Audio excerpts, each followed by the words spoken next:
As a global coalition aims to stop the rising growth of ISIS, the fear of terror could be spreading even quicker.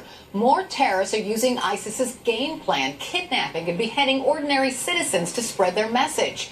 It's one of the most effective tools these groups have, and we could see even more kidnappings in the future. CNN's Brian Todd has more for you.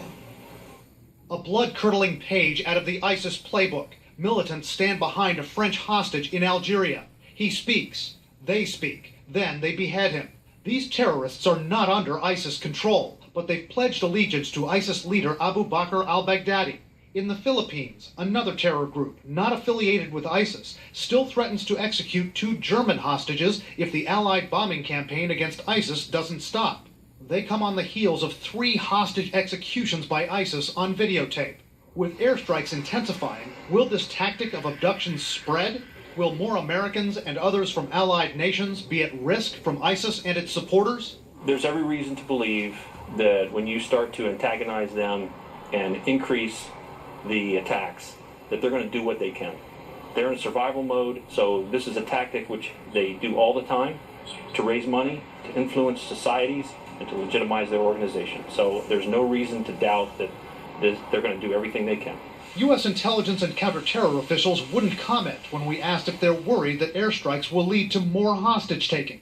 So we asked a former FBI hostage specialist. They have to be. They're responsible. Any responsible government official would be concerned. Is it the right thing to do?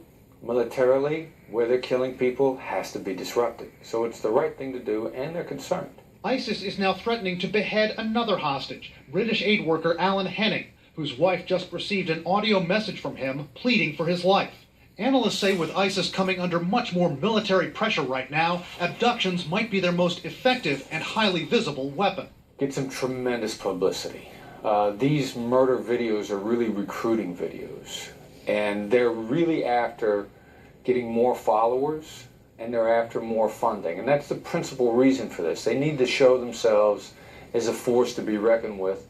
Should Americans and other Westerners be more worried now about traveling to more and more places? If you look at the State Department postings and you look at the briefings, the security briefings, absolutely.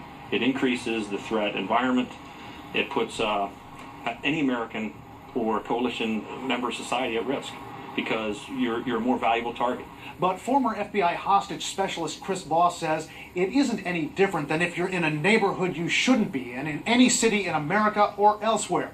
If you know there's a lot of criminal behavior, or in this case terrorist behavior, in a given area and a lack of security, use common sense. Don't go there. Brian Todd, CNN, Washington. The next hour of CNN Newsroom.